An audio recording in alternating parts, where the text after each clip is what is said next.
perlu digarisbawahi Pak Menteri, yang perusahaan yang PHK hari ini itu bukan cuma Sritek. Jadi supporting yang sama juga harus diberikan kepada perusahaan-perusahaan lain yang juga menjadi korban PHK, yang juga melakukan kepailitan. Tapi saya terus terang hari ini merasa sangat sedih sekali ketika saya melihat paparan dari Pak Menteri Tenaga Kerja. Di sini disampaikan bahwa uang pesangon, uang penghargaan masa kerja dan lain-lain itu akan terhutang dan akan dibayar dari hasil penjualan aset. Itu lagu lama, memang seharusnya begitu. Tapi kurator memang seperti itu kelakuannya. Perusahaan juga seperti itu kelakuannya. 1-2 bulan menjelang Lebaran selalu melakukan PHK. Nanti di Undang-Undang Ketenagakerjaan yang baru pimpinan, ini harus masuk dalam klausul loh. Perusahaan yang melakukan tindakan amoral ya, yang seperti ini harus ada punishment yang jelas kok. Ini mau hari raya loh ya. Sama sekali tidak menghormati orang yang sedang berpuasa, yang juga akan hari raya, tiba-tiba PHK. Ini kelakuan ini udah bertahun-tahun terjadi begini dan terjadi pembiaran ini. Jadi nggak heran saya kalau ini terus dilakukan. Kenapa? Kalau menurut saya ini Kementerian Tenaga Kerja harus hadir ini untuk masalah ini. THR 2025 terhutang akan dibayarkan dari hasil penjualan aset. Pak Menteri tahu nggak sih kalau sebenarnya Sritek itu punya anak perusahaan 11, ada 11 perusahaan. Ya.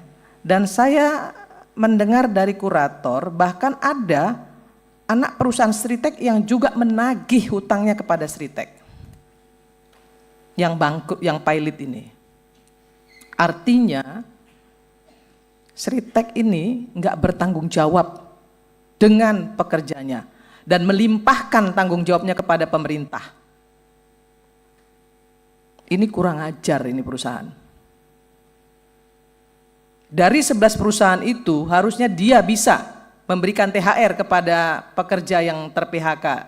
Dari 11 perusahaan yang lain, realokasikan anggarannya. Jangan semua ditimpahkan kepada pemerintah. Jangan mentang-mentang pemerintah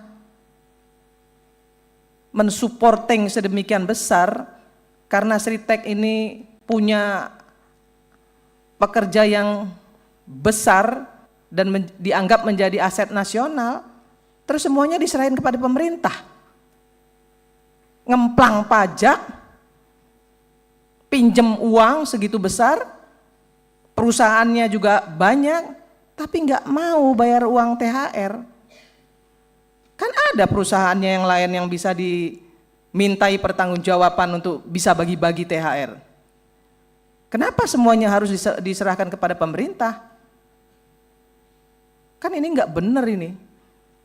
Ini Pak Wamen ini yang bolak-balik ke sana itu tekankan kepada perusahaan.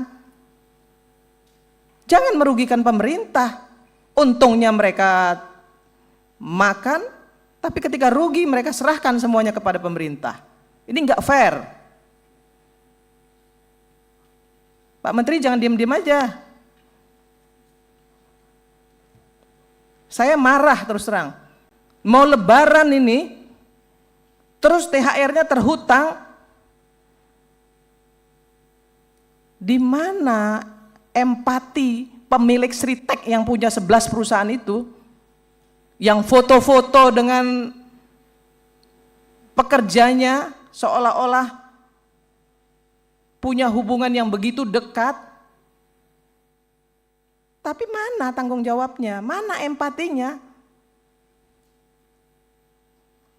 Ini mau Lebaran loh, mau hari raya loh. Semua diserahkan kepada pemerintah. BPJS Tenaga Kerja Saya telepon, tanya sama Pak Anggoro. BPJS Kesehatan, saya telepon, beresin. Semuanya bekerja dengan sangat baik. BPJS Kesehatan sangat baik. BPJS Tenaga Kerja apalagi? Saya telepon langsung kok Pak Anggoro, tanya beliau nih. Pak Anggoro jangan sampai pekerja Sritek itu tidak dipertanggungjawabkan apa yang menjadi bagian mereka yang ada di BPJS Tenaga Kerja. Dan itu sudah dilaksanakan. Kok Sriteknya enak-enakan, ongkang-ongkang? 11 loh perusahaannya, bahkan saya baca nih ya, kurator menyatakan bahwa ada anak perusahaan Sritek yang ikut nagih ke Sritek. Artinya kan mereka masih punya uang. Kalau nunggu kurator sampai kapan? Kalau untuk perusahaan yang akan menggantikan, saya tahu ada, sudah ada. Dan itu bagian dari komitmen pemerintah Pak Presiden. Bagian komitmen Pak Presiden sudah dilaksanakan loh, akan ada perusahaan. Dan saya percaya itu.